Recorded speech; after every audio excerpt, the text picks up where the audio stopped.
Broadcasting live from the Zimmer Communications World Headquarters. This is Wake Up Mid-Missouri. Get ready, pal. Here's your host, Randy Tobler.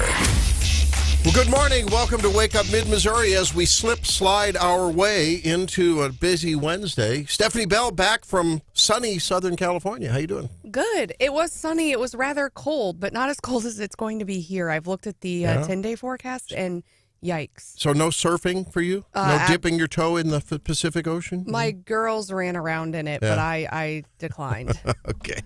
Well, it looks like you had a good time, and you got home safely. That's good. Were you nervous landing with all of the icy and snow that everyone was talking about, or not? Yeah, it was a journey. There was I honestly did not think I was going to get here. I did get in about, I think, 1 in the morning, and there was a lot of snow on the runway, and I thought there was no chance. But for all the, people give Columbia a lot of grief. They got us home. So beautiful. All right. Well, good for you. There's busy news cycle today. Of course, weather at the top of everyone's minds. And Brian Hauswirth joining us, along with John Marsh over there, and producer Hannah. Hello. What are you dining on this morning? Nothing. Shh. Oh, I saw you eating something out at your desk, and you didn't bring me any. It's Nerds Clusters. I was going to say Nerds Clusters, Nerds Ropes. It's like my 10th frozen dinner of the week. You don't have compassion for me. I'm a bachelor this week. My wife's in North Carolina. I've got all sorts of stuff in my desk. You just had to ask. You didn't have to whine on air about it. Leftover muffins. No, I'm kidding. There's no old, good. Crusty football leftovers in the fridge. Right? Well, tailgate leftovers. Stuff from Christmas. Now, we do need to cover, there was a sighting in your neighborhood, Randy, of a gentleman running around in a bathrobe with no shoes on in the snow. There was. Do you know anything about that? Yeah, well, I don't know. I heard that there was a guy who let the dogs out in the backyard, and one of them didn't come back in. And after normally in the bathrobe, they come back in. Mm-hmm. Mia the Wonder Dog. This is the other night after I harvested my lawn decorations. Finally decided to bring him in, huh? And yes, because we had a mixed poll on the text line here at 573-874-9390. I was in my bathrobe, ready to go to bed, and bare feet, and Mia didn't come back. Oh no! So we have a large fenced-in backyard there, and didn't come back. So I had to go retrieve her, and I figured, well, why not? Real men don't need shoes. So I went out and about got frostbite. Mia came in, jumped up, John, on the couch, muddy paws. She's bloodied. I don't know what she got into. I don't know whether it was a badger. I don't know what was. But you're going to be in trouble. Oh no, I've spent the rest of the evening cleaning things up. I confess I actually was outside in a bathrobe yesterday. Yeah. I was wearing Uggs. So you have your Uggs. Okay. I think at 7 a.m. my kids asked if they could go play in the snow, and I made them wait until like 8:30, and at 9 I was just like, okay, and I was running after them, trying to figure out where they were. And we're going to talk Southern Boone out of school today. Of course. A lot of school. We're going to talk about that in just a second. To set the stage for you, though, later on, we're going to be talking about Donald Trump's problems in court. He appeared in the appellate court in D.C. yesterday. Also, Secretary of State Jay Ashcroft will be joining us at 8:36. Zack Smith from Heritage on Trump's legal issues, including Fannie Willis down there in Fulton County. That's something crazy. And then Senator Andrew Koenig will join us at 8:09 for universal school choice discussion, other stuff about the session. The session is, of course, off to a wild and woolly start. But Brian Hauswirth, I slid away, like that old Paul Simon song, sliding away. Hannah doesn't even know Paul Simon. Simon and Funkel. Farkle. How dare you assume that? You don't know Garfarkle, do you? No. Okay. Simon and Garfunkel were big. The concert at Central Park. Sliding away, because I warned everyone. I wonder if she knows me and Julio. I was sliding away, just getting out of my driveway and out of my thankfully very flat subdivision. I mean, it is icy. Everything's frozen. That's just it. And a couple things that we need to point out. Number one, virtually all the school districts in mid-Missouri are closed today. 939theeagle.com, KWS.com. There are a few exceptions. The two largest school districts, Columbia Public Schools and Jefferson City School District, are on a 2-hour delayed start. So as I mentioned in the story on the website, Battle, Hickman, Rockbridge normally start at 8:55. They're going to be going in at 10:55 today. We've had some people who have said, well, it wasn't that much. We are very fortunate in Columbia and Jefferson City. We didn't get the snow to our north. The line, the forecast was actually very accurate. Yeah. And another point we must make is that it is a sheet of ice on the ground right now. Yeah. You got to be very careful. Literally a sheet of ice on the ground, and that is why the Columbia Public Works people are telling people not to leave their homes and not to go out until noon today when the temperatures get above noon today. But we have a lot of listeners in the northern part of our area that don't have power in mid-Missouri right now. Me included. Yes. I don't have power. Up in my Macon, we call it the Liberty Lair. Yes. My compound up there. So the northern edge of the listening area would be Randolph, Monroe. It would also be Sheraton County. Macon Electric Cooperative, 25% of the people are out? 2,859 is of right now. They've restored about 200 overnight, but they're working in terrible conditions. Yeah. And I think they're going to join us later this morning, 6:30. But, here's the thing. They're in tough conditions, and the Boone Electric crews are trying to do that. But some of the schools are one of the reasons they're closed in some of those areas. They don't have power. So going to be tough conditions. And then we have another storm on its way, rearing its head potentially Thursday night into Friday. And I've talked to the National Weather Service about that. It's still a little early to tell the time frame, but potentially we're looking at several inches, maybe as much as 5. It's hard to tell because a lot of it's going to depend on the temperature and where it tracks. But we do know the temperatures are going to even get worse than what they are now. So this is just a really tough week right now, and it's not going to get any better. Latest prediction from the National Weather Service that we just got moments ago, they're saying up to 7 inches for mid-Missouri. Yeah, and that's very possible. I talked to them last night. They were putting that together, and a lot of that, John's going to depend on a track, But it's just, the school districts have built in the days. To the point where the mayor of Kansas City actually had people tweeting at him saying that it'd be dangerous to play that football game at Arrowhead Stadium. He disagrees with that. That's a whole other issue, but it's going to be that cold Saturday night, not just here, but at Arrowhead as well. Yeah, I mean, that was the downside for me is that before you go on vacation, you try to clear out your fridge. So I got home yesterday morning with no food and then spent the day with the kids. So they ate a lot of frozen pizza and things that we had stocked up. But I'm going to have to stock up before this weekend. It's tough out there. I mean, yes, it is. I mean, and please be very, very careful. If you have elderly parents, and if you can, get them a little, tell them to wear something. If they have to go outside because you're not near them, tell them to be careful and wear something to pad their hip area. That's right. I'm deathly afraid of someone falling and breaking hips in this weather. It happens routinely. It happens routinely, and I haven't luckily heard it on the scanner, and that's why we're not sensationalizing. Columbia Public Works is telling people, and I hope they listen to this, do not go out this morning until noon unless you absolutely have to. And I think that, it's because of a sheet of ice. My grandfather's brother was about 100 years old, maybe older than that, and I remember him. He fought in the battle of he fought Rommel in World War II in Africa. He was in incredible health. He was, I think, 103. And he probably would eventually died of something else, but he was doing great, and he died just what you're talking about. Yep. He broke his hip in ice, and it was the end, and then his wife died right after that. So it can happen. Be very, very careful. In these linemen and women working in these terrible conditions, really, really rough. And that's the problem, Brian. And I think people don't realize, and I'm sure you've seen this, Randy, I've heard that from so many people. It's like, how did they die? Well, it started with a bad fall, and then things just declined from there. It's a very frequent occurrence. And I did some ice skating this morning, shuffling in and out of my car. So I will say to MoDOT crews, Highway 63 is, for the most part, pretty good. Pretty good. Yeah. But everything else, be careful. And it gets to the point where no matter what they put, I mean, not today, maybe not early tomorrow, but as those temperatures plummet, and I don't know where the break point is. The salt won't melt. There's a point where regular salt doesn't work. They have limited supplies of, the magnesium chloride, something they put on there. And they use Beetlejuice too at times. some of Columbia Public Works has a potential to use Beetlejuice. Michael too. Keaton? Just don't say it 3 times. Yeah. So, what is Beetlejuice? They said it's beet juice and salt. Or beet juice. Maybe it's beet juice. Okay, I thought Beetlejuice. Whatever it is. Beetlejuice. Bottom line, they have that.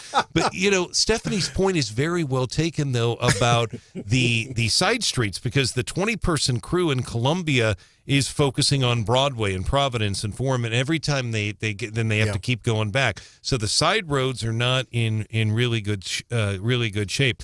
I actually had somebody push back on the school districts on my Twitter page, and said it was weak. It was weak, in his words, that these schools were canceling. It's not, folks. It is not weak. They build these things, and it's a very difficult decision that they have to make. And I remind our listeners who feel that way, 2016, we had a ice storm here in town that came without warning. The National Weather Service didn't warn it. We had school buses on Clark Lane that were stuck up there in the ice until 12:30 in the morning. So these school districts have a very tough decision, and I don't envy them. In more traditional snow settings, they go out the morning of, the superintendents themselves, and drive the snow. I was here last night. I took most of the school closings, and primarily it's the smaller rural schools, but, it's not just all small. Boonville, Fulton, everybody else. There's just a handful of schools that are in right now, just a handful. In Jefferson City doing a couple-hour late start. Correct. And I commend them for that. I mean, I do too. Actually, today, given the slipperiness, might be the day that they should have canceled. In retrospect, yesterday was so uncertain that they had a tough choice to make, and the forecast came in Monday. Snow came early. If they had sent buses out there and couldn't get back, they're just in a bad predicament. Yeah. So I know what you're saying, but they could have got there, but then getting them home safely, right? It's a very difficult situation, and we do it now in hours and not days. They changed that, right. So we'll be in today. I think tomorrow will be fine. Even if the worst case scenario, this next system comes in late Thursday night. So I think today and tomorrow. Well, today we'll get some dry time. I assume schools will be in, but I don't think they're going to be in Friday. Is it random thought? Why do we talk about hours when it comes to teaching children? Why don't we talk about the time needed to achieve proficiency? Is that a union thing that's driven hours? Why don't we just say we're going to stay in as long as we need to make sure that students achieve their grade level proficiency at a certain percentage? Well, kind of like they do in a lot of the Asian countries. Yeah, right. I mean, 40 hours may not be enough. It may take 30. It may take 50. Who knows? And I understand that's going to be a topic of legislative discussion this year. There's a bill that's proposed, I think, that would actually measure student growth, which I guess I thought we were already doing. I thought so. And what happened? Wasn't that no student left behind kind of It would deal? be included in these grades that DESE gives the schools. But, I think for one instance, you can't expect a teacher to have everyone on grade level. Not everyone. If they start behind. And so Right. that is the measure you should be looking at. The student walks into your classroom on day one. How far can you get them by the end of the year? And I know my kids do regular check-ins, but that should be included in how we're looking at whether schools are doing a good job or not. Yeah, and it's a great discussion, and maybe even Andrew Koenig could weigh in on that later this morning. But it is what they got away from is, I want to say it was 176 days. Now it's a certain number of hours. It's in the couple thousand, maybe 1,300. I don't have it right in front of me. But the reality is that most of these schools like CPS build in 6 snow days anyway. So it's one of those things that they have a tough choice to make. And we'll continue to stay on top of it. Well, there's lots going on in the world, and just to remind you that there is a debate tonight, and we will be covering it at 8 p.m., both on 104.5 News Radio 950 KWOS, as well as 93.9 The Eagle. A little preview, maybe,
representative of the Association of Missouri Electric Cooperatives, in just a moment. Hope to get Mike Sutherland, who's the vice president, on there. And Ben texted us at 573-874-9390. We appreciate these updates on what's going on in your area. Said that he's been out of power for 20 hours just south of Macon. And I want people to know here is that we have a lot of Boone Electric Cooperative crew members, men and women linemen, that are working in northern Missouri. Macon Electric Cooperative was the hardest hit from this storm. I talked to the lady at the hotel next here to the station last night. She lives in Moberly. They got 8 inches of snow. So Macon Electric Cooperative at this point has 2,800 members, certainly without power right now. About 1,200 of them are in Macon. And joining us live to talk about it right now is somebody who's a familiar name in mid-Missouri. His name is Mike Sutherland, former state representative. His current role is the Association of Missouri Electric Cooperatives Vice President. Mr. Sutherland, appreciate you joining us. So give us some idea of the magnitude of this outage in North Missouri. This is huge. Yeah, it's been significant, and our crews, as you just alluded to, our crews have been out working these past couple of days, really working to get the power back on. Our crews have been, they've been working through those challenging conditions, and we understand the challenges families face when there's no power, so we thank them for their patience and understanding in this, but rest assured our teams are continuing their work to get power back on to folks. Can you tell us what was the genesis of this problem? Because I think, again, folks that maybe experienced some snow and slush and trying to figure out, wow, this seems unusual, because there's been ice storms where I don't recall this kind of this magnitude of outage. Maybe my memory fails me, but what was peculiar about this particular event? I think that as folks experienced yesterday, that the snow and as predicted, and we had crews ready to go as the weather threat was coming in. But as people experienced yesterday, the amount of snow that came all at once, and also that combination with that snow was really wet and heavy, and a combination of the winds as well. Really stressed the infrastructure and was the cause of many of the outages. So the crews have been out trying to address all of those situations, getting the power back on as fast as possible. And we also had, Mike, we also had a lot of heavy winds that were approaching 40 to 50 miles an hour. But some of the people in Columbia and Jefferson City don't realize that in some areas we had 8, 10, 12 inches of snow in that area. We're fortunate, mid-Missouri, we have a little ice right now, and we had snow, but nothing like the magnitude here. I'm going to give you a couple numbers for listeners. Sheraton County, 294, Monroe County, 332, Randolph, 315, but Macon County, more than almost basically 1,200. That's the biggest county that has the outages. How many crew members, ballpark, from Boone Electric and some of the other co-ops from mid-Missouri are in that area right now helping them? Yeah, as you mentioned that, part of what we do with the Association of Missouri Electric Cooperatives is really help the 40 cooperatives around the state in situations like this. So we've been coordinating with other co-ops in the cooperative system. One of the real benefits to our members is that we all really work together. And so, as you alluded to, crews from those electric cooperatives affected are not only working on the to get the power back on, but also crews from other electric cooperatives. We had 3 crews from Boone Electric, 1 from Howard, and 2 from Callaway go up, and they're working up in the Macon Electric area, as well as the area hardest hit and where we've seen the most challenges is really northeast Missouri. So the 3 cooperatives in the northeast Missouri, which includes Tri-County Electric and Lewis as well, are the ones had the most severe impact of the weather. And so we've got 4 crews from Quiver River Electric went on up to Lewis County, and 6 crews went up to Como Electric. We really appreciate that extra effort by those crews who are already taxed, we know, and then heading up there to do even more yeoman's work. We're talking with Mike Sutherland, the Association of Missouri Electric Cooperatives Vice President, this morning on Wake Up Mid-Missouri.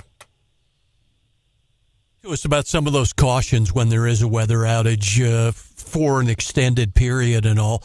I know there's a lot of concerns that go out there when you have this heavy snow and it knocks tree limbs down and that brings down the power lines. Yeah, that's one of the situations that can happen. So that's why it's really important for right-of-ways to be clear, that our crews work throughout the year making sure that the right-of-ways for the power lines are clear. So that's one of the real big precautionary things that we do on that. And this, as I understand it, and our linemen are the experts. I'm not on the technical side, but as I understand it, that heavy snow in combination with the wind was really a big challenge, because that heavy snow would sit on the lines, and then when it would fall off, that would release that stress of the snow hanging on the lines, and with the wind, that was combination was really what was a bit unique about this storm, and that's hard to prepare for in any situation, because it's a very unique situation. Are you hearing anything from your members? Is there anything they can do to prepare? Because it sounds like we're going to have another storm here on Friday and extreme cold. So what are they doing to prepare for that? I think that, as I said, we understand that there's those challenges, and certainly making sure that they have supplies, and then also supplemental heat can be helpful. But we're really optimistic that we're going to get the power back on for ours as quickly as possible. You can't put a definite timeline on that, but certainly we've made big progress. Yesterday at 2 p.m., there were about 16,000 members without power. That's down to just a little bit over 4,000 now. Our crews have been working all day yesterday through the night. They'll continue to work all day today. So at that rate of progress, we should have everybody back on as soon as we can. The only thing I from our perspective too, for news, and I know safety is the most important thing, but if we could get a picture of some of this that I could use with this interview, I'll get that up if you could do that sometime today, but make sure they're safe before they do that. But we'd love to have that, because they're working in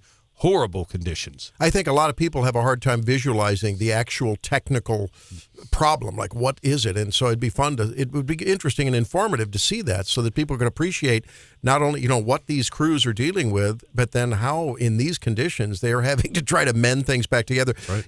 Just a decade or two, I think, ago, Mike, people would have said, Are you kidding me, having buried fiber optic cable for my telephone and my internet? Is it a pipe dream to think that at some point we could think about buried electrical supply? Well, in some areas, there is the electric lines are buried, but when Missouri Rural Electric Cooperatives really serve those rural areas, and so in some of the rural areas, there is it's possible, but the cost is pretty challenging, and so in some areas that is done. In other areas, because of topography, because of the other factors, that it's not as feasible. But certainly there is a transition to that in some areas. All right. Hey, well, I know you've probably pulled an all-nighter, and it looks like you may be having more of those coming up in the next coming days. So we appreciate you spending a little time with us. And, you have our number. Well, I'll give it to you. It's 573-874-9390. Right. If anything's ever breaking and you need to get a hold of us and get some word out, you know how to do that. Call us anytime. We certainly will. And again, we, understand and feel for our members who are having to deal with this challenge.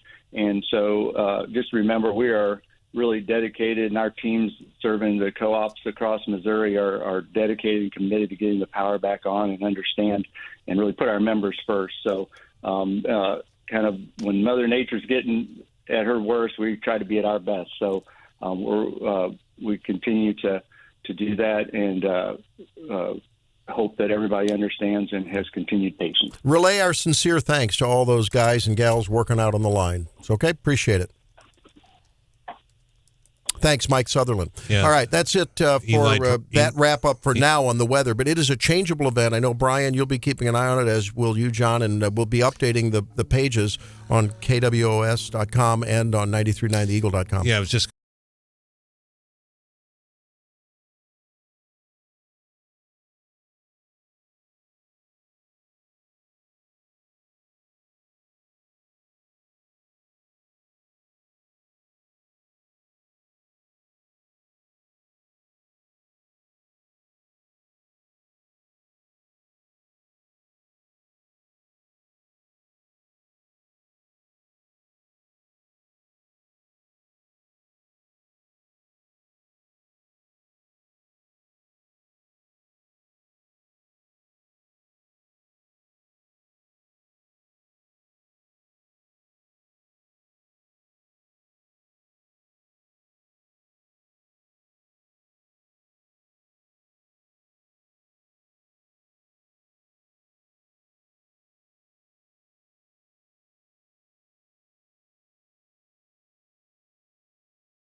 25, we're going to be 7:35. We're going to be talking to an expert, a former federal prosecutor, about what's going on in the appellate court. I know, Stephanie, you'll have a lot of fun in that segment because Trump was in court yesterday. He's going to be in court, it seems like, ad nauseum till the end of time. Really? I mean, I think he's back Thursday in that New York civil trial with the grandstanding judge. Yep.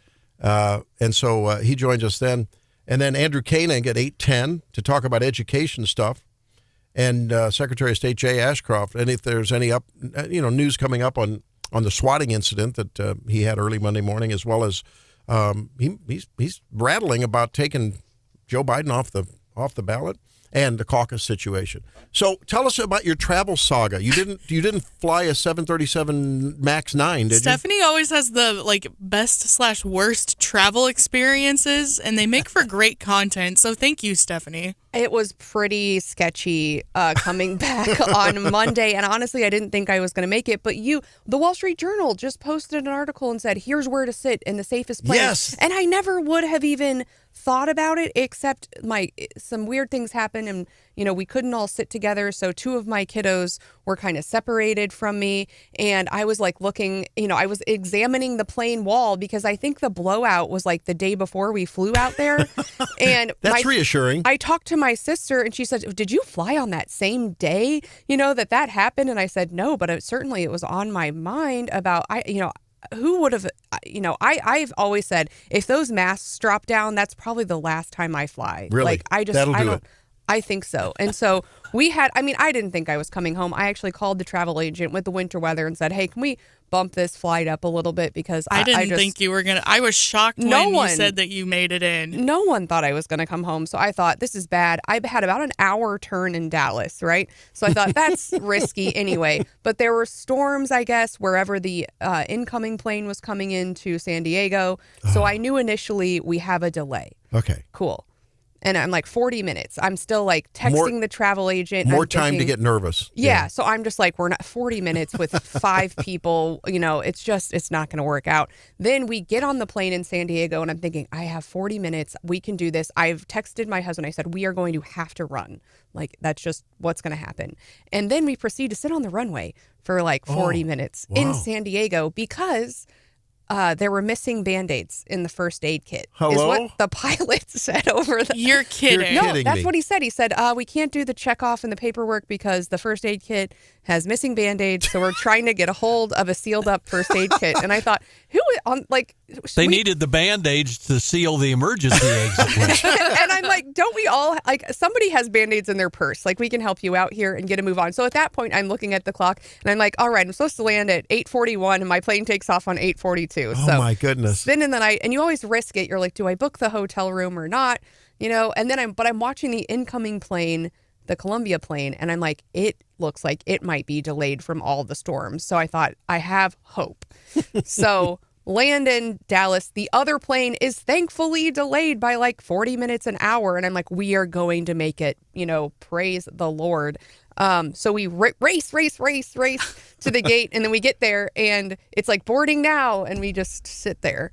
What is happening? And finally, they come over the thing, and they say, "Oh, one of the crew members isn't here. Everyone else is on, but we were missing one flight attendant." Gosh. So we sit around for an extra 40 minutes, with 3 little kids.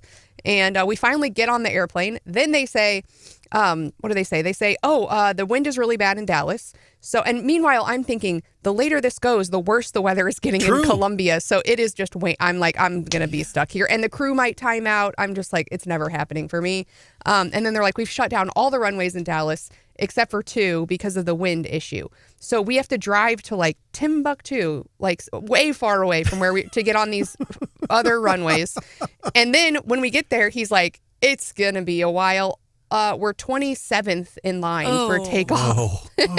So I think we sat for an hour, and I'm just waiting for them to be the crew's timed out. The weather's too bad in Columbia. And we waited our turn and took off. And when we landed in Columbia, there was, noticeable snow. The runways had been plowed, but I even got some video of the snow kind of piled up on the side. And they You landed straight. You didn't end up sideways. Was very bad turbulence, the worst turbulence I've ever experienced on that flight. I mean, it was bumpy, Holy cow. and it was the moment where you're like, everyone's looking around like, are we okay? Oh, wow. But we landed it, and my husband told me when we landed, he said there must have been a man flying that plane because he put that plane on the ground. And this is no, well, I mean, but as opposed to a boy, not as opposed to a woman, because remember, Hannah, when Chris Bell almost just got canceled. when we had two missed runway attempts in Columbia once and ended up in Des Moines. That's a whole nother story. Really? But when I saw the pilot get off that plane, he looked like he was 16, and I looked at my husband and I said, a man would have put that plane on the ground in Columbia, because the pilots look so young now. But yeah, I was thankful, and with all the grief that, I mean, it was late, I think 1 a.m., but with all the grief that Columbia gets, it was good. But there is good news about the Alaska Airlines situation for all those people who are nervous. Yeah. But if you're price conscious, I talked to my sister yesterday on the phone.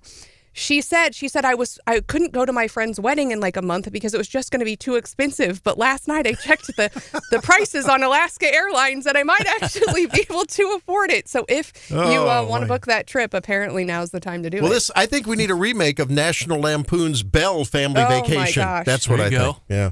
Oh, so in 2022 there were 20 accidents on U.S. airlines with only one fatality. Oh my God.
Just Good back. morning. How you doing? Great.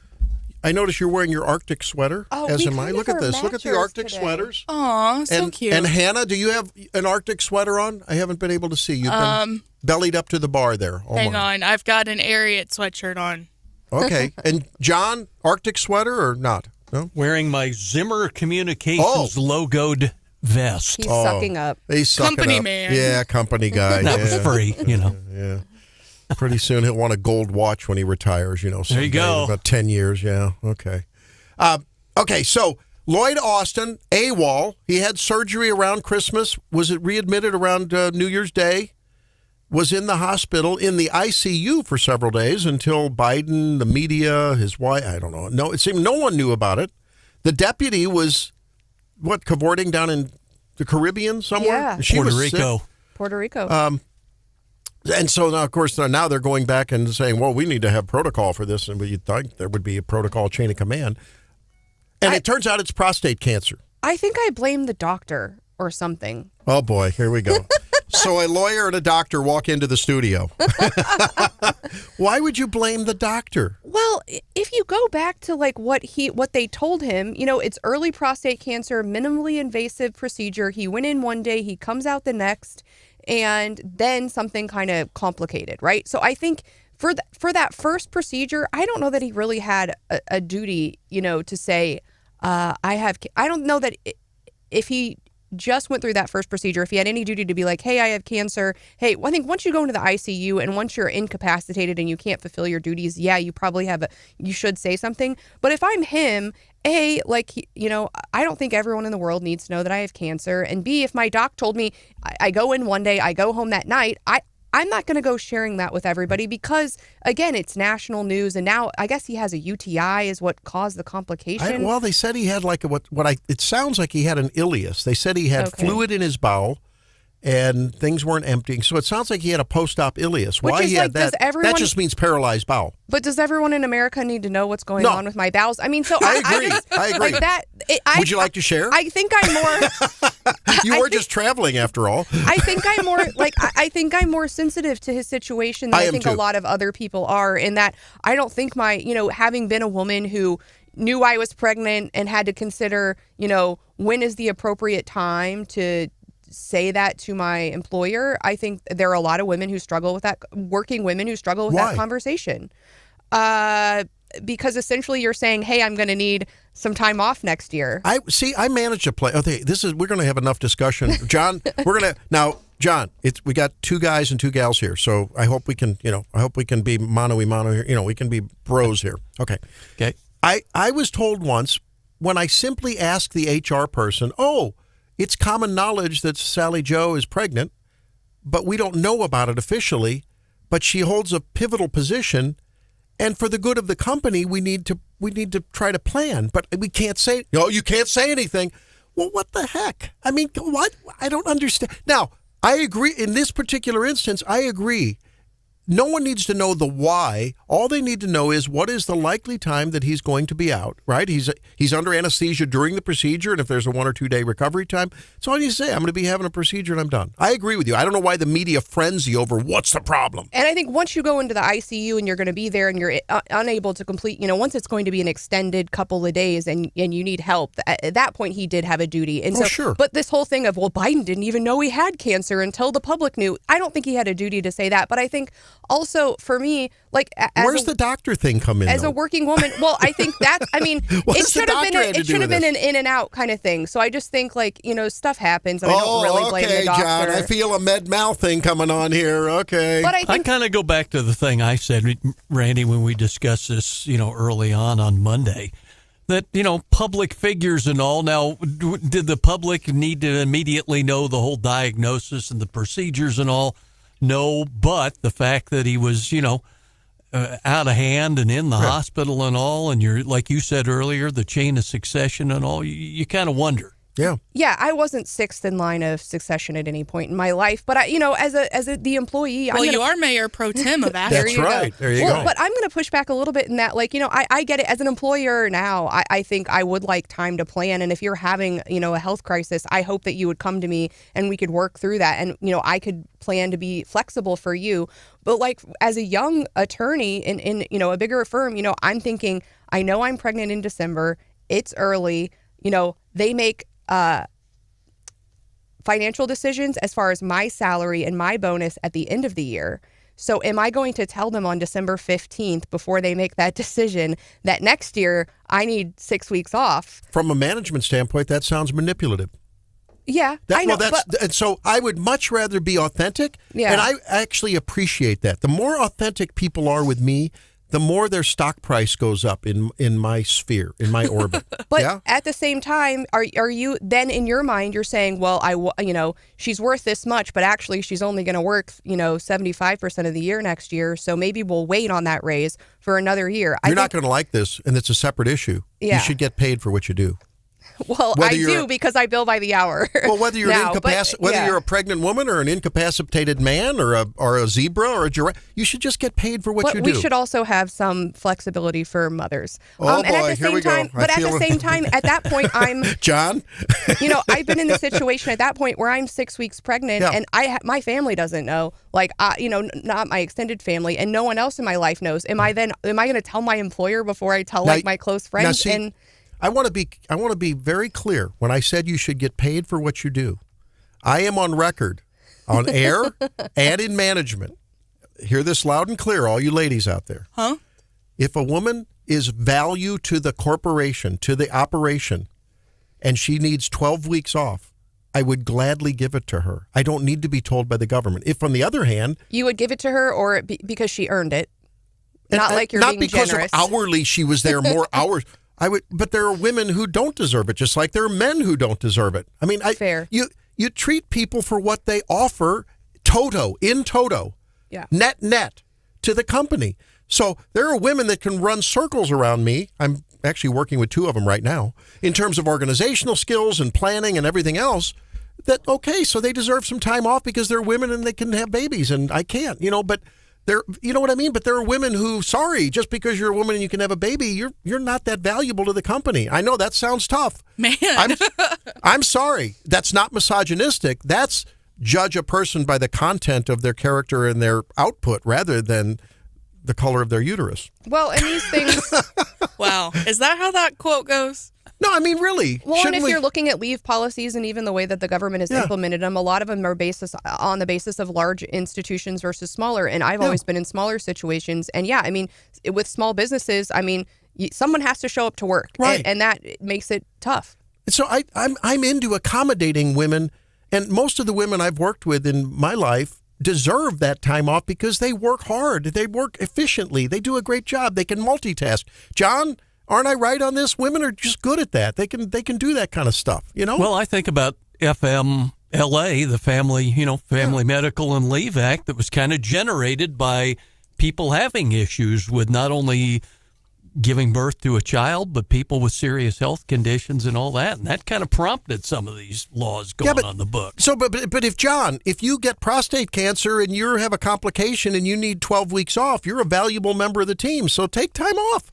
If, on the other hand, you're a louse and you never contribute and you're a jerk, well, okay, I should be able to get rid of you anyway. I mean, I don't understand the labor laws. We can go on and on and on about this. I mean, I agree. And then you look at folks in Europe and Australia where they take 6 weeks off every year and that's their holiday. Their maternity leave is sometimes 6 months long. And may I remind you who has to defend their sorry, lazy butts? The United States of America, because we're hardworking people. But can you, is that why our country is so successful? Because we require people to go to work. And, I'm a private employer trying to compete with, for example, the state. Have you looked at the state's leave policy? As a private employer, it's almost impossible to compete with. It's ridiculous. Like nine days a year. No, it's more. It's like with sick and vacations, it's like a month a year. Basically, they get a month off. Are you talking about state employees? Yeah. Yeah, they are constantly accruing both PTO and sick time or personal time. So I think it's a month off a year. It adds up pretty quickly. My state worker never uses his vacation time, so he's always got, usually over 100, maybe 200 hours of time off. A lot of people do that, yeah. But if you're expecting, the wheels of state government to turn and, things to get done, a month off seems like a lot. And it makes it hard for the rest of us to compete. I guess we can maybe compete on price. But the vacation policy, again, it's a struggle, not only, U.S. versus, but again, government versus private. So, look, again, Mike, my stance on employment in America, this is not a gender thing anymore. Because after all, there's no gender distinctions anymore, right? We're all equal. Everyone's equal. Is that Lloyd Austin shouldn't have gotten any time off because he's not a woman? No, I'm just saying, whether you're, look, I believe in education. Teachers used to have there was basically, are you a good student or you're not? Okay, you screwed up a quiz, but man, you hit it out of the park every time. You get an A, okay? Now everything is so precise to the third decimal point, metric this and data that and test that. People know who a curious, good learner is. Ask any teacher. You know who the good learners are. They may not be good test takers. They're good learners. Similarly, you know who the good workers are, whether they're pregnant, whether they're Lloyd Austin, whether they're not. Now, Lloyd Austin had a duty to let someone know he was going to be out for a little bit. That was what was anticipated. Yes. And when the course changed, he had a duty to let them know what it was. Mm-hmm. Whether it was prostate cancer or gallbladder surgery or, coronary bypass, it doesn't matter.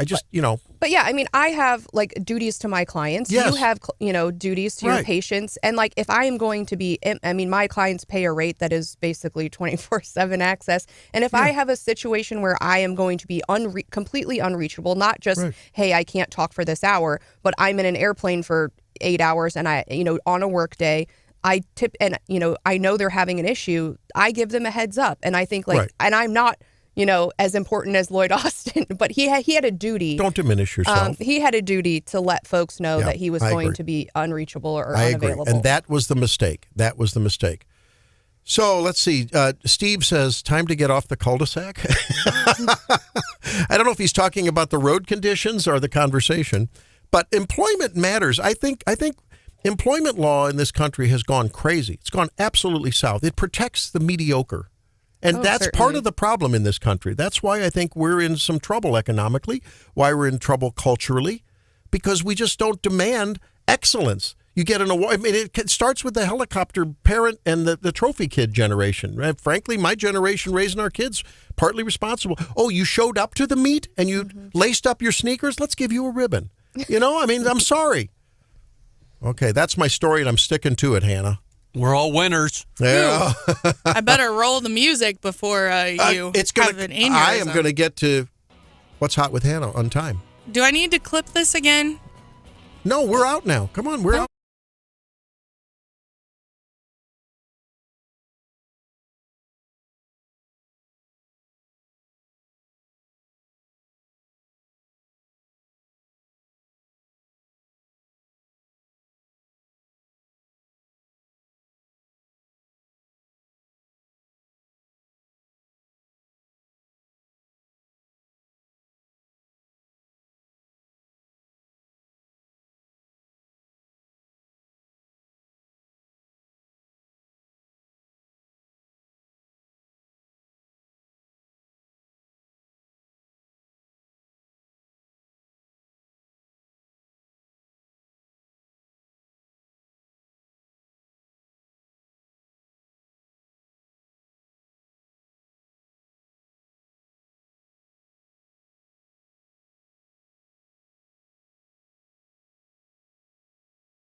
yesterday. That's right. You better not ask for any time off. I know. I'm going to identify as pregnant. I want 12 weeks. No, Stephanie, yesterday, he told me earlier in the show, in the 6 o'clock hour, that he would be on time for What's Hot with Hannah.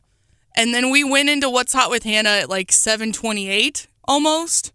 And so I it was opened 7:27 minute. Blame the congressman. He kind of pushed us. Yeah, we were with the congressman, but that, So I opened up What's Hot with Hannah with the clip of him saying, I will get to What's Hot with Hannah at 7:25. I've already busted my New Year's resolution, Oh, man. So what's going on, Hannah? Well, we're going to Colorado. Let's go to the mountains. And they, I guess, had a New Year's, I wouldn't call it a resolution, but Stephanie, are we interrupting something? Yes. Stephanie's snapping selfies. She's if you want to go snapping check it out selfies on the Wake Up Mid-Missouri Facebook page. But in Colorado, before January 1st of 2024, crawfish, like a crawfish boil, like we might see down south, was illegal. And actually importing crawfish from down south into Colorado was also illegal. Transporting them was illegal. Wow. And it sounds like it was basically just a law that nobody knew about. And they estimated that they confiscated like 11,000 pounds a year of crawfish or, crayfish, whatever you want to call them. But now, as of 2024, folks that live in Colorado can safely have their crawfish boils. So congratulations to the lovely folks of the state of Colorado. So weed cool, crawfish nah. Right? Like that's I guess just, like, so. a weird rule. I guess so. A lot of states do that to prevent the import of invasive species, So like I know in Missouri, I don't know whether it's a law or regulation. John, do you know, aren't there regulations against like bringing in boats that have been in other waters or something? I don't know. There's certain regulations. Oh gosh, you ever crossed the border into the People's Republic of California before? Oh yeah, it's like you can't have peaches in your lunchbox or anything. Yeah. Don't even bring a bag of M&Ms that came from Missouri. Or Missouri. Well, and oftentimes there's like seasons for a lot of animals, right? Depending on a lot of different things. So I know, like, I remember, speaking of crawfish, like floating, and people were like, oh, they're frogging and that's illegal. And I was like, what? There's a frog season in Missouri? And sure enough, there is. Sure is. My little brother, when he was probably 6 or so, him and some of the neighborhood boys over the summer took their BB guns out to the lagoon and shot several frogs with the BB gun. And my brother came up to the house with his bucket of lagoon frogs, wanting my mom to make them for dinner. They're good, though. I mean, nothing out of the lagoon, though? Frog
Well, that's what it looks like, a windshield bra to keep the ice and the snow off of your windshield. It's called a frost guard. I have one as well. They're nice, aren't they? They work great. They're even better than the dog food sack. Yeah. Kind of a game changer. Yeah. At a minimum, I like to raise my windshield wipers and keep them off from getting stuck. Yeah. How many times have I ripped them off and taken the wiper blade and left it there on the windshield? Although we do have Amanda on the Wake Up Mid-Missouri Facebook page saying that instead of using a frost guard, I should just have Randy or John go out and scrape my car for me, which I also support that decision. Well, we would do that, and so would Zack Smith, our guest from Heritage, who's host of the SCOTUS 101 podcast and author of a book on rogue prosecutors. And we go to him about these because he was a non-rogue assistant federal prosecutor in Florida. And I guess you're not getting much snow this morning in Florida, are you, Zach? No. Thankfully, no need for keeping our wiper blades up or any windshield bras or anything else like that for us in Florida today. All right, so look, we got a lot to unpack. Trump was outside. Well, he was inside, then made a lengthy speech outside the appellate court in the D.C. circuit there yesterday. Your thoughts about his statements afterwards and what happened during the arguments? Well, look, this is a very unfriendly court to Donald Trump in general. The three-judge panel that heard his case on whether or not he enjoys presidential immunity from prosecution is composed of one Republican nominee, a judge appointed by George H.W. Bush, and then two Biden appointees. And it was a really interesting back and forth during the oral argument, Randy. Essentially, Donald Trump is claiming that the actions he's being prosecuted for in the wake of the 2020 election were actions he took in the outer limits of his official capacity as president, and as such, he enjoys immunity. And so there were some very interesting questions back and forth with the judges. President Trump's lawyers, John Sauer, in fact, a former Missouri Solicitor General, argued on behalf of President Trump, actually made the point, and Donald Trump made the same point in his speech afterwards, that if a president can be prosecuted for his official actions while in office, it would essentially make it very difficult, if not impossible, for a president to do his job. There were also some interesting questions about what the proper remedy, what that should be when a president does violate the law. And again, President Trump's lawyers, John Sauer, made the point that the Constitution provides a remedy if a president breaks the law. It's impeachment, trial and conviction by the Senate, and then a criminal proceeding can be implemented against that president, but not before that process is followed. Now, much like the court, Twitter is not really a safe space for conservatives. I think especially legal Twitter, it's just dominated by liberals. And so I saw a lot about John Sauer's argument. And in particular, Twitter seemed to hone in on his question about SEAL Team 6. What if the president orders SEAL Team 6 to kill a political rival? And he said basically, well, you got to go to Congress. And so do you think there was a better answer to that question? I mean, I have seen conservatives kind of disagreeing on his response to that question. And do you think that question really decides this argument? Well, look, it's always a tough call when you're an advocate about the best way to handle the difficult hypotheticals. That hypothetical was obviously put to him by a Biden-appointed judge who I think was looking for that kind of outraged reaction that was received on Twitter. But look, John's an excellent advocate. I think he did what he had to in that situation. He acknowledged with a candid answer about what the outcome legally should be in that situation. But I think, Stephanie, the larger point that was lost in that exchange was the fact that he wasn't saying there is no remedy if a president breaks the law. It's simply that the Constitution provides the remedy of impeachment and removal from office when a president breaks the law. And then a criminal prosecution can be implemented, not before that. Is that considered fair play when a judge, I think it was Judge Pan, that, I mean, I understand taking things to their logical conclusion when you're trying to make a case against someone else's case. Oh, does that mean that you could? But I mean, to insinuate that a president would be somehow immune from any kind of remedy and that a president would order the assassination of someone, of an opponent. I mean, that's an illogical conclusion. But is that standard in the courts? Well, it certainly shouldn't be, but I think, look, many of these judges were skilled advocates themselves. Certainly all of the judges were aware that the oral argument was being audio recorded and that the audio would be released in short order. And so I think this is the type of reaction that was being hoped for. And, this isn't unusual. I think you see it at the U.S. Supreme Court, too. Justice Elena Kagan, Justice Sonia Sotomayor are both very good at trying to, use these gotcha questions in some sense to pin down opponents of their positions. So it's not unexpected. It's just sometimes difficult. I know this will be shocking to everyone, difficult to convey that nuance on Twitter or other social media. Now, give us your expectation on timing. My understanding is we might see something pretty quickly, but then maybe this could get appealed to the full panel, and then maybe there would be even appeals following that. And of course, this the other cases stayed kind of hinging on this case. So, how do you expect this to play out? Well, the D.C. Circuit has pledged to move very quickly in this matter. Keep in mind, Jack Smith tried to skip the D.C. Circuit. He went straight to the U.S. Supreme Court, asking the justices to take up this issue directly in an effort to expedite the trial, try to get Donald Trump to trial before Super Tuesday. And he would still, I suspect, like to get Donald Trump to trial, if possible, before the upcoming election in November, if Donald Trump ends up being the nominee. Now, of course, Donald Trump would like this panel to take its time to consider the full issue. I suspect Jack Smith will, if he loses on any issue, will try to go straight back to the Supreme Court. If Donald Trump loses, he may ask the full D.C. Circuit to hear the case, or he may go straight to the Supreme Court as well. Regardless, though, I do think at this point it will be very difficult, if either the D.C. Circuit or the justices rule against Donald Trump on this immunity issue, it would be very difficult at this point, I think, for Jack Smith to bring him to trial, certainly before Super Tuesday and likely even before the upcoming elections. That's Zack Smith, the podcast host at SCOTUS 101, Heritage SCOTUS expert, and author of Rogue Prosecutors, How Radical Soros Lawyers Are Destroying America's Communities, with us this morning on Wake Up Mid-Missouri. Zach, it wasn't my former neighbor, John Sauer, brought it up, but I think one of the judges kind of talked about Richard Nixon and, pardoned upon leaving office and all, and, no one ever assuming that presidents are immune from prosecution, but Nixon resigned before he could be impeached. How does that whole argument factor into this? Well, I think the back and forth about Richard Nixon was a very interesting back and forth. And the point I think that exchange, the judge in that exchange was trying to bring out was that there was an implicit understanding that presidents could be prosecuted for some of their actions while in office because Richard Nixon accepted a pardon from Gerald Ford, essentially saying there would be no need for a pardon if Nixon was immune from prosecution. Now, I think there are several problems with that implicit argument that was being put forward by that judge, by Jack Smith's office, essentially making that argument. Look, it's a very hotly contested issue of law. It was very unprecedented at the time Richard Nixon resigned, as it is now. Also, there can be a distinction drawn between official acts that a president takes and actions taken in his private capacity. And so I don't think it was unusual that Richard Nixon would accept a pardon from Gerald Ford.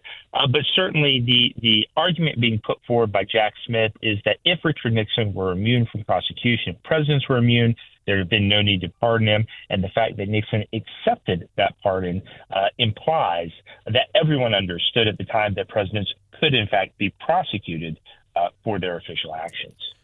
For our audience that is questioning if you're any relation to Jack Smith, we want to make it perfectly clear you're not, right? No relation. I appreciate that, Randy. Yeah. No relation. I wanted to make sure that we got that out there because I know they've heard you on my show in the afternoons, but want to make sure that everything's cool there. Hey, we need to go to the Fannie has her Fannie in trouble down in Fulton County. I mean, Fannie Willis is in trouble. She was cavorting on exotic vacations with a private attorney that she hired for over $600,000 in the Trump prosecution down there. And I mean, and then of course one of the people that she's indicted files this public, a filing that says, "Hey, this is not kosher." What are your thoughts on this? Could she be in some criminal hot water? Well, I think we need more details. I mean, look, at a minimum, I think we can all say this doesn't look good for Fannie Willis if these allegations are in fact proven to be true. Essentially, she's alleged to be in a romantic relationship with this lawyer that, as you mentioned, she's paid over $600,000 to. In exchange, said she's received numerous benefits, that they took lavish vacations together, that he essentially was funneling money indirectly back to her through gifts and other expenses. And so if those allegations are proven to be true, those are very troubling. And I suspect Fani Willis would have trouble not only with the court, not only with the Georgia State Bar, but there is an argument to be made that type of conduct could potentially be honest services fraud. Potentially, if the broad theory of honest services fraud that Jack Smith has previously embraced is used by prosecutors, it's certainly, this is not a good situation that Fani Willis has placed herself in. Well, and I think with lawyers, people sometimes, it's a high level and people kind of get confused. But I'm thinking, I'm on my local board of aldermen and, and again, there's a romantic relationship. So it's not her husband. But like, imagine, I'm on the board of aldermen in Ashland and I hire my husband to do lawn services care, give him the contract, pay way over market rate. I mean, that's one of the allegations, is that they paid him this enormous sum of money that's many times over some of these lawyers' salaries. And then, meanwhile, my husband and I are, in Turks and Caicos or something all the time on the city's dime. I mean, that would clearly, and so I think when we, think about it in other terms, you're thinking this is just, it's wrong. Well, I had a question about his credentials too. I mean, is he a prosecutor? I thought he's a private attorney. Not that he maybe couldn't do it, but in this high profile case, wouldn't you want someone with some credentials in that realm? Well, it's a weird situation, Randy, and I suspect what happened is Fani Willis quickly recognized that her office was going to be overwhelmed by the extensive scope of the charges that she brought. We've talked about it before on your afternoon program. The RICO indictment that she brought is shockingly broad, and in a typical gang RICO, those can take months or even years to try. And yet the allegations in this RICO case that Fani Willis has brought are much broader. There are more defendants. And so, it's hard to see how she could really maintain the normal come and flow of her office and pursue this case at the same time. And so what she did, she essentially hired, deputized on a short-term basis, this outside lawyer, among others, to help pursue this case against Donald Trump and the other individuals that she indicted along with him. And so even though he is a private lawyer, he's acting under the auspices of Fani Willis's district attorney office there in Fulton County, Georgia.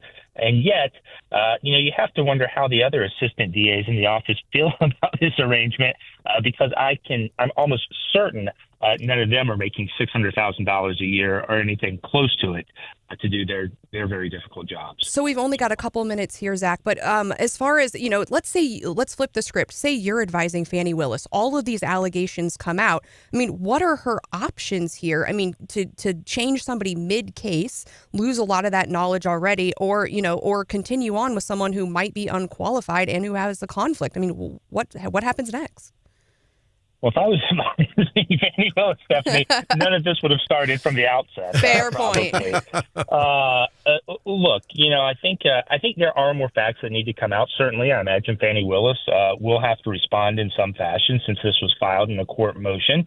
We'll have to wait and see what she says, whether she denies the allegations, whether she admits to the allegations. Certainly, the other lawyer involved as well, I suspect he will have to also respond in some form or fashion to these allegations. But look, I think the best course of action for Fani Willis is, to kind of end this entire charade that she's implemented in Fulton County. Unfortunately, I doubt that is going to happen without a big fight. Well, if they can stretch their legal theories from Fulton County to Washington, D.C. to, the boroughs of New York, and the Capitol with Letitia James, why not stretch the theory and apply it to her? What's good for the goose is good for the fanny. There, I just did it. All right. Hey, Zach, good. Thanks for being with us, Zach. We look forward to covering what is going to be a fire hose of legal issues as the campaign and as this year goes on. Thanks so much, buddy. Appreciate it. Absolutely. Great to be with you. Thanks for having me on. All right. There he is, at TZ Smith on Twitter. And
What do a tanning bed, a trip to Hawaii, and a bikini all have in common? There's a clue. Nothing to do with warm weather or desire to look good. It's all perks that employees are requesting from HR. Here's some of the crazier ones we came up with. Oh, I've got my list ready. Here we go. Whoa. Allow people to change their clothes in their cubicles. Whoa! Add a tanning bed to the break room. Okay. Here's one pretty popular. The Army even tried it back in the day. Put beer in the vending machine. Oh, boy. Hold this week's team meeting in Hawaii. Oh. Cover jail time under family medical leave. Create a smoking area for marijuana users. Oh. Install a swimming pool. Start Bikini Fridays, but the one I liked, people should be allowed to use the chair in the lactation room to take a nap. Now you know the rest of that story. Would you have to? I mean, a lactation room is even a privilege in a lot of offices. Yeah. There you go.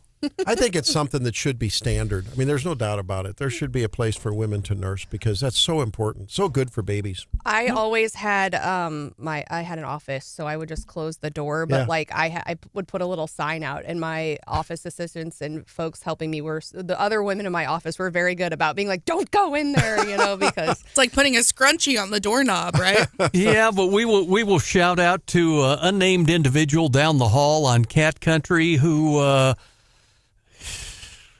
raided somebody's stash in the fridge after the lactation room had been used and thought it was coffee creamer. No. Oh, really? Oh, that is bad. My worst pumping story was I had a remote tech guy at the time, and so I thought I'm going to save some time, and while I pump, I'm going to call the tech guy to try to fix this problem I'm having with my computer. And we're on the phone, and he goes, "What's that sound?" And I'm like, "What sound?" He's like, "That sound." I'm like, "I don't know what you're talking about." And it was just wrong. At least you're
broken hip or a broken bone, and then you're like, oh my gosh, this is not good. I'm Randy Tobler. There's Stephanie Bell. Good morning. John Marsh. Yes, sir. And are you slick down there, John? You doing okay? When you left home today in Jefferson City? Yeah, it was pretty slick. Yeah, okay. Hopefully it'll melt a little bit later by noonish. And Hannah, how about you? Doing okay? Yeah. Okay, putting the bra on your window and preventing frost from coming up. Window bra. Frost guard. You can frost guard. Window bra. On Facebook, on our Show Me, on our Wake Up Mid-Missouri page, you can see her donning her frost guard. We did visit with Senator Andrew Koenig from the St. Louis County area. How you doing, Andrew? Good to make the acquaintance virtually here. Yeah, thanks for having me. Hey, so education is on everyone's mind? Didn't get done last year. Is there going to be monumental, seismic shift in education policy and some choice in this year in the legislature? Yeah, I mean, that's definitely been a big fight for me almost the entire time I've been in the legislature. I did pass Missouri's first school choice program in 2021, the ESA program. And so we have a hearing today on two separate bills. I am chair of the Education Committee, and I'm optimistic we can get something done. The bill I'm more optimistic about is ESA expansion. So our school choice program is a little bit limited on who qualifies. Also, there's geographical restrictions. So what we want to do is make that statewide, make it so every child can qualify for it. And so that's one of the bills. The second bill would also, what it would do, it would be more of like what Oklahoma did. And that one is definitely a better bill, but I think it's going to be a little bit more difficult to get done. But what that would do is any kind of educational expenses, you would get a refundable tax credit when you do your taxes. So whether that's tuition, whether it's tutoring, whether it's curriculum, you could get it done as long as you don't have a child in a public school. Now, what about the legislation that talks about student growth? My understanding is that is also headed to your committee. And I guess I thought we were already including student growth measures in the scores out of DESE. Is that not the case? Yeah, so what they do is they basically take a snapshot at the end. So it's not really, what DESE does currently is it's not a growth model based on a student's growth. It's just a growth model based on the school's growth. So you could have a new batch of kids and you're basically taking a snapshot of where they're at the end of the year. And then you take the next batch of kids and take a snapshot of how they do at the end of the year. So it's not an apples to apples. Not like you're comparing the same kids at the beginning of the year and comparing them at the end of the year. Brian Hauswirth joins us, has a question for Senator Koenig. Yeah, Senator, thank you so much for joining us live. We appreciate you taking time to talk to us. I want to make sure, and I have a follow-up on this, I want to make sure the bill that's being heard today is 727, the empowerment scholarship accounts, because there's a lot of different bills. That's one of them being heard? It is. Okay. Yeah, it's 727 and 729 are the two bills that are being heard today. 727 is the ESA expansion. It would kind of make like a universal ESA program. The one problem is it is funded through donations. Mm-hmm. So if we were to get it passed, even though it would, a lot more kids would qualify, it's limited based on how much money can be raised. Where 729 is not. It's strictly based on when you do your taxes, you submit those educational expenses and you get reimbursed for those essentially through a refundable tax credit. So 729 is definitely, it's kind of modeled after what Oklahoma did. It's more universal, but I do think it's going to be a little bit harder to pass that.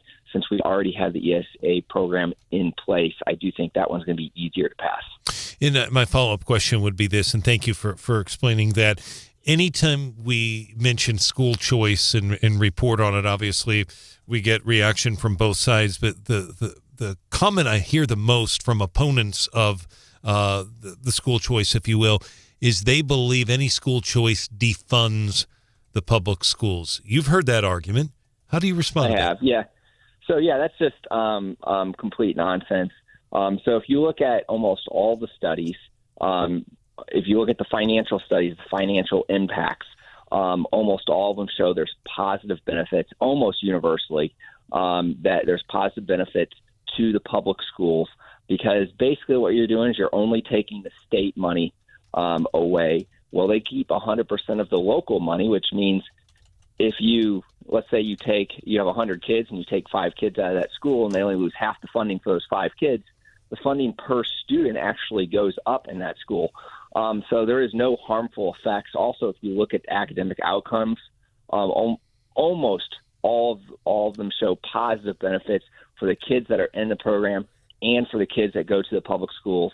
And it makes sense because it's competition. Now that public school has to compete for those dollars. They have to compete for those students to come to their school. And so there's an incentive for them to do a better job. And then if you look at parent satisfaction studies, almost universally true that parents are happier, and it makes sense because they're choosing that option to go with the school choice program. So this is better for taxpayers, it's better for parents, and it's better for academic outcomes, and kids are happier. Senator, talk to us about something we haven't heard talked about in a while at the State House, but it's becoming pretty popular, that 4-day school weeks. I know Boone County's already got 3 districts, Harrisburg, Hallsville, and Sturgeon, and I think it's Centralia's even doing a late start on Mondays. Where is that all headed? Independence being a big one with 14,000 kids. Yeah, so the fact that Independence is doing this is definitely creating some controversy, at least for some of the suburban areas. Some of the parents aren't happy about it because they're relying on that 5-day school week for work or a place for their kids to be. But definitely in the rural areas, it's definitely becoming more popular. I know the senators from the area where Independence is are very upset about the 4-day school week. So you might see a change this year relating to the 4-day school week when it comes to at least the suburban areas. We're talking with Senator Andrew Koenig on Wake Up Mid-Missouri. And Senator, I want to cycle back to the school choice thing. One of the problems that I've thought about, and people have mentioned this to me that teach in the public schools, and that is that potentially, unless there were some kind of safeguards against it, private schools, parochial schools could cherry pick, for lack of a better word. I mean, public schools need to provide education for developmentally disabled kids, for learning disabled kids, and you could see a scenario where in the competition for the voucher, for the buck, for the ESA, whatever kind of student support you're talking, that cherry picking could go on. Your thoughts on that? Yeah, I mean, most of the private schools out there are not going to cherry pick. Now, when it comes to kids with special needs or kids with IEPs, it is more costly. And, like, for instance, in St. Louis area, the average amount of expenditure per child, is reaching $12,000, $13,000, $14,000 per child. The ESA program in its current form uses the state adequacy target. So the funding that a child will get is only about $6,200. It is going up to $6,700 because that state adequacy target is being increased, and that's what it's based off of. In one of the changes in our bill that we're doing this year is we're copying what we have in the foundation formula, so that way kids with special needs would get more money, making it more feasible for them to go to a private school that could meet their needs. And there are private schools that are very specific for some of these kids with IEPs, but they also are a lot more costly. Now, what is your strategy? It sounds like you're out early with, big, weighty issues, early hearings. What's your strategy to get things done in the Senate? Is your strategy go as early as possible? Is there some other strategy for pushing education through first? Do you think education is going to get tied up with, IP reform or some of these other issues? Yeah, so my strategy is definitely to get it out early. We did a lot of work last year. We were very close to a deal last year. So we're kind of piggybacking off of how we ended the session last year. So I am optimistic that we can get something through the Senate. It's hard to know exactly in what form. So we're starting those negotiations this week with a few senators that I think are going to be instrumental in putting a deal together. And I'm hopeful in the next few weeks that we can get something out of the Senate into the House. it is going to be very challenging to get the bill through the House as well.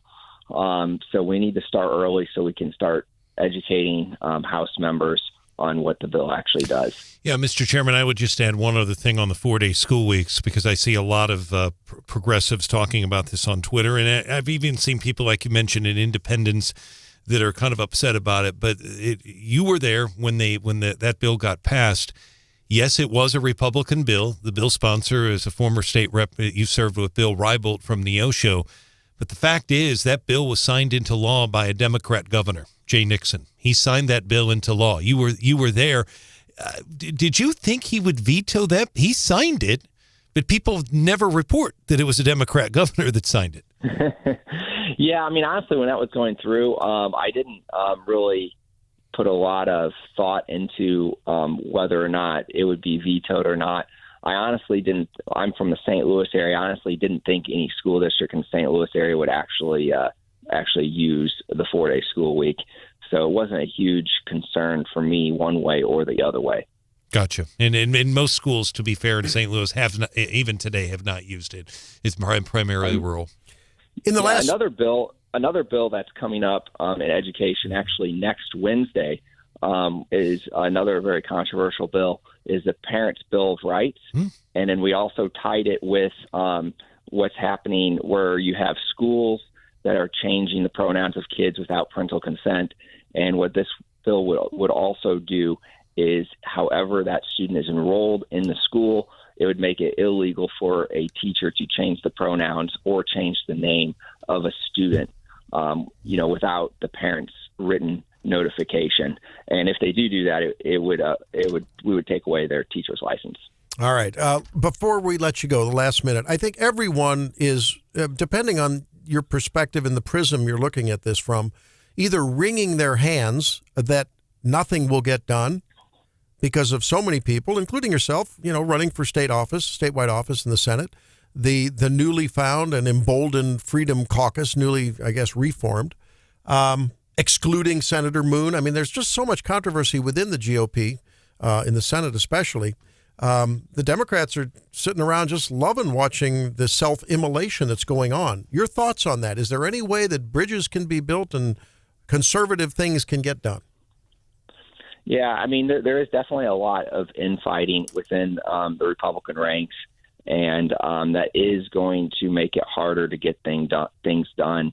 And so, yeah, as far as big ticket items and the number of big ticket items that might get done is probably definitely going to be stifled because of the infighting. That's a shame. Well, maybe miracles can happen. We'll see, and we'll keep following it and hope to touch base with you as the very all-important education issues come forth and hopefully get done before the last day of the session. Thank you, Senator Andrew Koenig. Hope you stay safe in all the funky weather, and we'll be talking to you soon. Thank you for having me. All right, Senator Andrew Koenig. Some good news there, and he intends on moving some of those things forward. It's good to hear. Well, the markets have been sort of up and down after a very up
are basically right on even. So as the market opens, so they keep kind of flipping back and forth. But S&P right now is at exactly 0.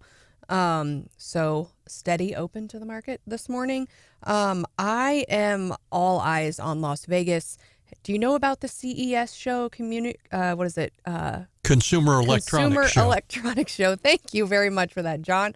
But I love watching the show every January. I actually ended up in Vegas at the end of it, and it was a nightmare because there are so many people there. I think they said there's like 4,000 booths, like over 100,000 people, and everyone's showing off their latest things.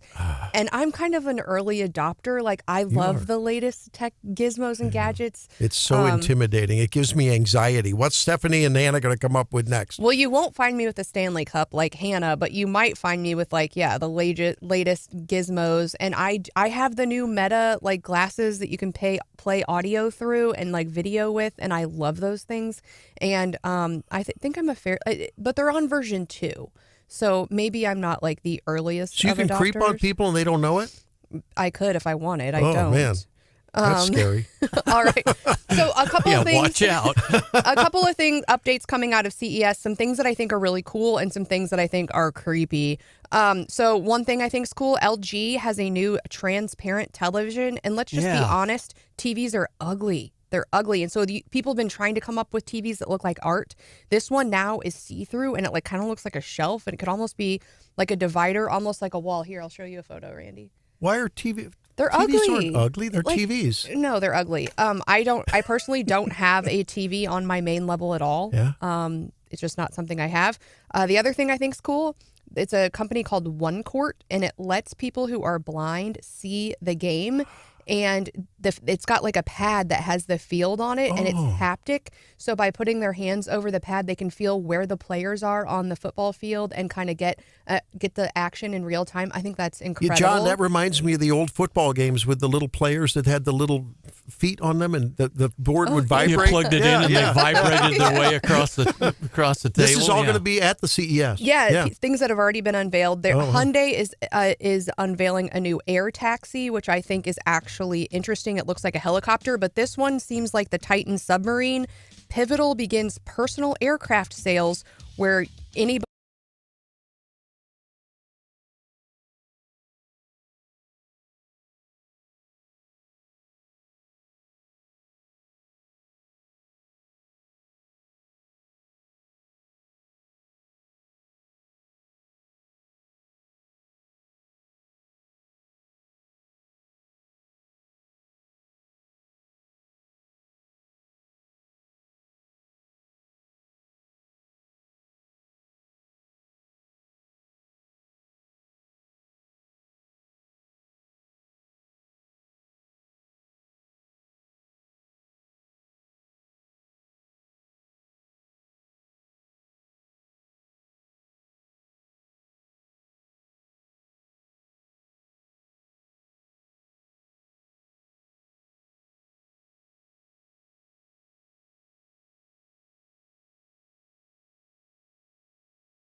Jay, how's everything going in the household there? Everyone sort of back to normal? The nerves down or still a little bit frenzied?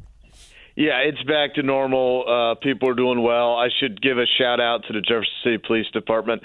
They did a great job. They were far calmer than I were, and I really appreciate what they did.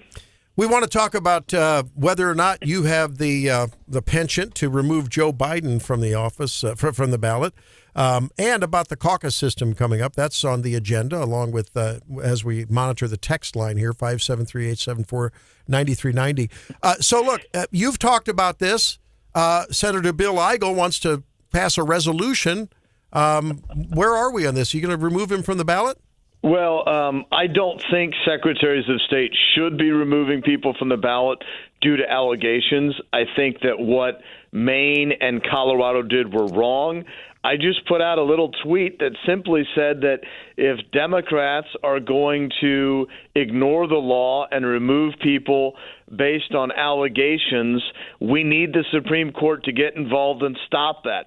Because if they don't, those rules will be applied to all parties on the ballot. And suddenly the Democrats went berserk when they realized that they might have to live by the standards that they want to impose on Donald Trump. But then would we have to go to the Supreme Court to ask them to remove Biden? I mean, it seems kind of like an eye for an eye mentality. And if we're saying, hey, it's a terrible mentality. It's a terrible mentality. But if we're saying what they're doing is wrong, then if we go in and try to do the same thing, are we also not? I mean, it seems like we're matching bad behavior. Is there a better way to go about it? Well, and it's a little bit nuanced, but what I'm saying is I believe that what they did is not only wrong from a moral standpoint, but I don't think it's legally correct. And I'm hoping that the United States Supreme Court will say, yeah, that's not correct. You can't do it. My concern, though, is if the United States Supreme Court somehow, which I don't think they will, says, yes, that's the right reading of the law, well, then that will be the law of the land that secretaries of state and election authorities, even down to county clerks, will have to live by, and that will tear our country apart. We do not want to have this happen. And as my father would say, I just wanted to back up the hearse and let the Supreme Court smell the roses, because this is the road they'll lead us down if they don't quickly put a stop to this. Jay, it's one of those things as we watch all the deal, with Trump and potentially this whole issue making it to the Supreme Court. I mean, gosh, the former Attorney General, your father, and all had his own challenges with the High Court. You can relate, I guess. Yeah, it never should have gotten this far. Unfortunately, we had people that I guess they were imitating a banana republic and just wanted to kick their opponents off the ballot, whether they should or not. That should never happen without due process. It should never happen just based on allegations. And frankly, when you're talking about due process and making judicial decisions, that should be the courts. It should not be election authorities. In fact, in Maine, you have a Secretary of State that isn't even elected by the people that's making these decisions, that has no judicial training, has no legal background, had already prejudged the case when she tweeted 2 years ago that January 6th was an insurrection. The Supreme Court has to step in and stop this. But what I'm hearing, Jay, is that if you're invited to a knife fight, you'll bring a real sharp knife. Right? I will follow the law. Okay. And if the Supreme Court says it's the law of the land that election authorities need to take into account these allegations, and if they believe they're true, to throw people off the ballot, I swore an oath. If that's what the Supreme Court says, the U.S. Constitution says, I have to follow it. Mr. Secretary, thank you for joining us live on the program. We appreciate that. I want to change subjects, but on elections still, and I think a very important bill. There are a lot of things in here, but you're someone you know very well, State Representative Peggy McGaugh, who's from Carrollton, former longtime Carroll County clerk. She is, and you remember her from those days, but she's filed a bill, and there's a section in here I'm very interested in.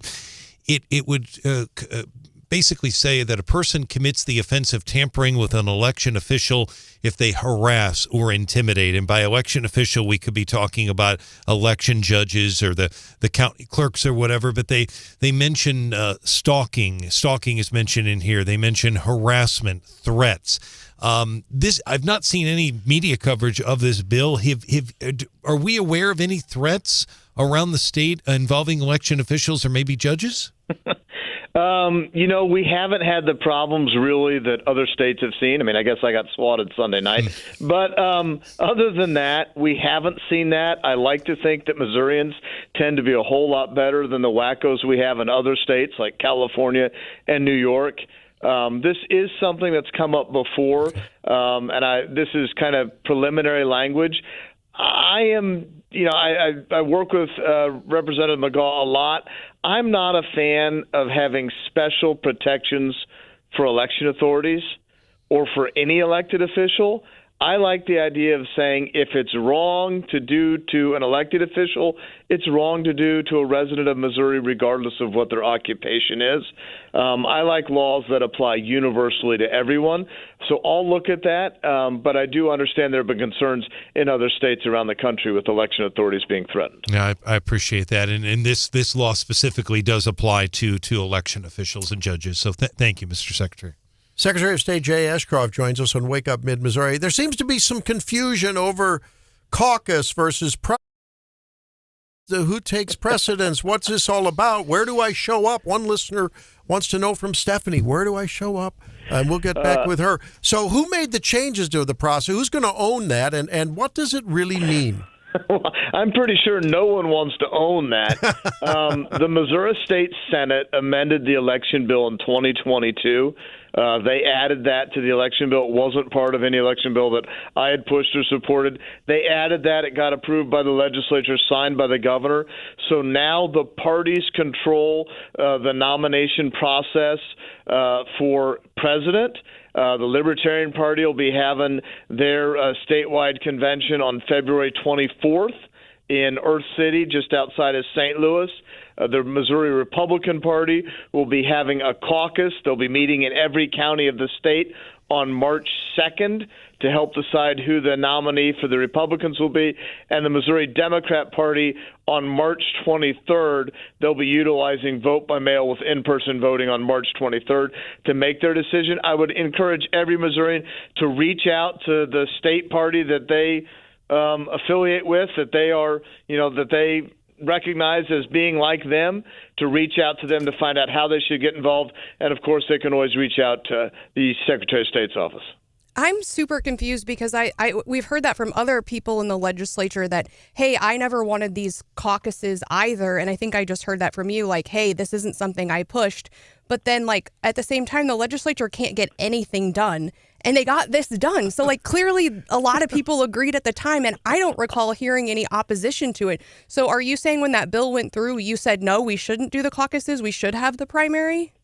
When that bill went through, I didn't take a stand on this. I was trying to get photo ID done. I was trying to move us to paper ballots. I was trying to outlaw Zuckerbucks. I was trying to outlaw drop boxes. And this was one of the things that they said, you either take this or you don't get your bill through. So I think isn't there a bill now to bring back the presidential primary? And I know some of our local representatives have said they want to do that, bring back the election. Is that something you support? I'm sure there is. I reached out to Representative Veet from Cole County and Representative Courtway from Jefferson County in 2023. They were looking at legislation to bring it back, so our office reached out to them to help them write that language to make sure that the primary actually picked the delegates so that the people's votes mattered. Unfortunately, it got brought up maybe 4 times in the House, and it just couldn't get through the legislature. Jay, I've talked with longtime party insiders who are frustrated that anyone is even thinking about going away from a party determining system, that this is actually a very good thing, because this, when you go to the general electorate, you can have people crossing over. Of course, this is a time when you can identify as anything you want to be, but a Democrat can identify as a Republican. I mean, why wouldn't we want to keep it within the party? To me, it makes perfect sense. identifying as anything you want to be means a lot more than it used to. One of the reasons that I think people suggested for the caucus was, saving $10 million and making sure it allows the Democrat Party to make sure that only Democrats are voting in their selection process, only Republicans are voting in the Republican process. I've talked to a lot of people about, hey, if we go back to a primary, and I think there will be a lot of discussion after we go through this year to say, how do we want improvement? Do we want to keep with this? Do we want to go back to the primary? If we do go back to a primary, let's go back to a closed primary. I mean, First Baptist Church shouldn't be picking the priest for St. Joseph's, and the Lutheran Church shouldn't be picking the pastor for the Christian Church. Republicans should pick their nominee, Democrats should pick their nominee, and Libertarians should pick theirs. Yeah, I think we can agree on that for darn sure. I mean, I'm just worried about people for nefarious means, for absolute political strategy and tactics crossing the road. And we've seen that happen in other jurisdictions. Well, you don't like it now because it's Democrats crossing into the Republican primaries because the Republican primaries matter. But if it hasn't always been this way. And so if we were in the other situation, you bet your bottom dollar I would want to cross over and vote in the Democrat primary. I thought we were the virtuous party. I know. Jay, you're a virtuous conservative. Shouldn't virtue and honesty rule rather than nefarious manipulation of the political system? I think it's better to have Democrats pick the Democrat nominee, Republicans pick the Republican nominee. Yeah. But if the rules allow you to do other things, people will follow the rules. I agree. No, I agree. So I don't know who's done your media training. That's an answer the answer question. Thank you very much. No, very good. So look, I mean, you're watching this closely in the Supreme Court in terms of going back to the issue of who's going to remove candidates and who isn't. I mean, this is really would be a seismic change in the way business is done in American electoral politics, right? I mean, this could be earth-shaking. It will tear us apart. I will be at the Supreme Court. I will be a part of the arguments that are sent forth to the Supreme Court. I will be going as an election authority, not really as a Republican, a Democrat, Libertarian, you name it, but as an election authority saying we will not be able to run elections this way. This will tear our country apart. Hey, well, for sure, when you do that, hope you'll join us and give us a blow-by-blow of how it went, okay? Happy to. Thanks for having me on. Hey, thanks very much. Glad you're safe, and we hope that Chief Police Wilde gets his job done there, and he subpoenaed some of those records. Hope those scoundrels are found that pulled that trick on you. They did a great job. Yep. Thanks. All right. Thanks. There he is, Jay Ashcroft, and some interesting news there. I mean, this whole caucus I agree. If the rules are the rules, you play by the rules. But shouldn't we want rules that just keep it separate? Separate. Let the Democrats do their thing. The Republicans do their thing. Never the twain shall meet. I mean, we have a lot of party switchers, and we've had some pretty substantial party switching. I mean, you're entitled to switch your identification, Randy.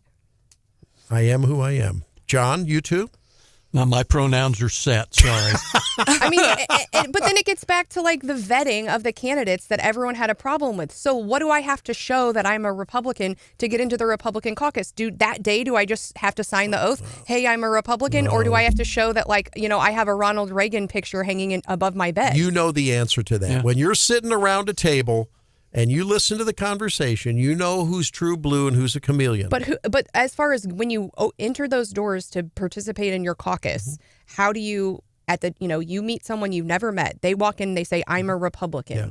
Well, it's like back in the day when you registered to vote, you had to declare a party affiliation and all, and that's where a lot of this is kind of the genesis of I don't think we should register with the state to whether you're Republican. The party should pick their people. And then you go to the poll and you elect one of the party's representatives.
trip from San Diego home. Oh yeah, so I told you I had to run to my connection in Dallas, but when I got there, that plane had been delayed, and so it had been deplaning. And we've heard a lot about flying immigrants into the U.S., and I had thought maybe it'd been a bit exaggerated.